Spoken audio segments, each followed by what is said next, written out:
This video will discuss using daily pivot points. To add these to your charts, you right click on the chart, Chart Settings, go to Add Studies, scroll down to Pivots Daily. There's a lot of options on here. You can select the number of pixels for each of these line widths. You can also turn on and off the labeling of the lines. Adjust study and you can modify that.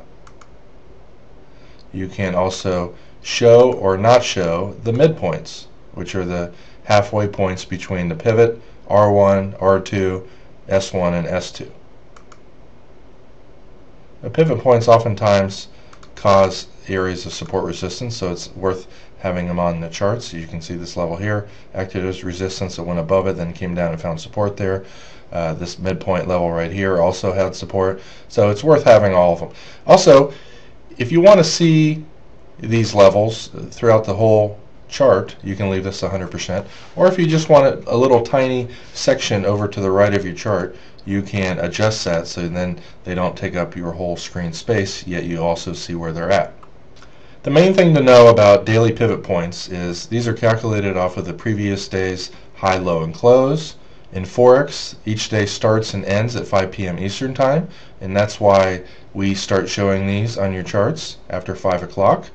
A lot of our competitors' software products start displaying the pivots at midnight, so they really have no benefit to you in the beginning of the Asian session. There's only 3 areas for daily pivot points that I use. One, above the pivot, which is the white line. This is the average of the previous days. High plus low plus close divided by 3 is what this line is.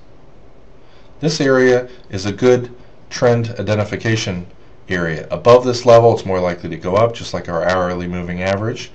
Below this level, it's more likely to go down. You can see yesterday it was underneath the pivot, came up to it.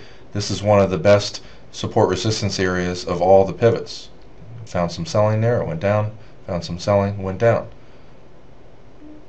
Another important part in using daily pivots is the area from the midpoint right here down to the midpoint below the pivot tends to be a chop zone.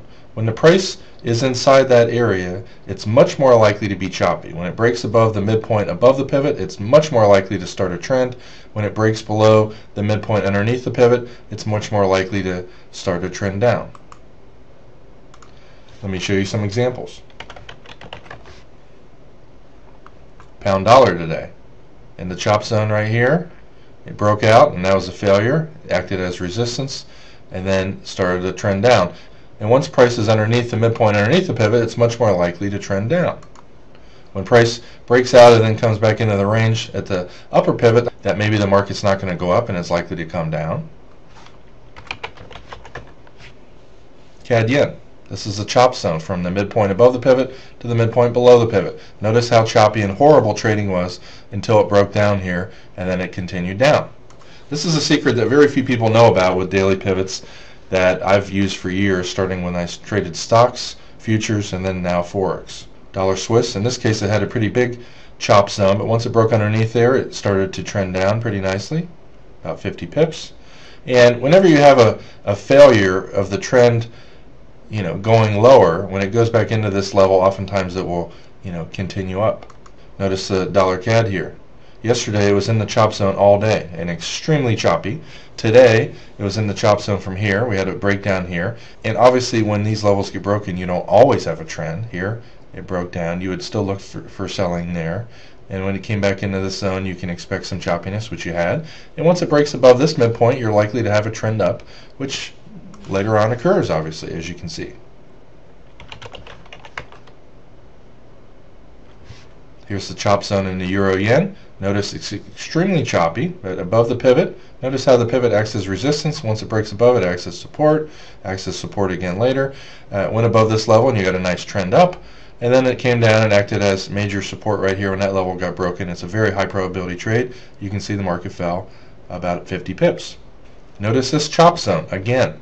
Very horrible trading until this midpoint underneath the pivot got broken, and then you had a 25 pip move here, pull back into this range. It's usually choppy, breaks down again, you can go short with your stop right above the high, and this one falls about 80 pips like a rock.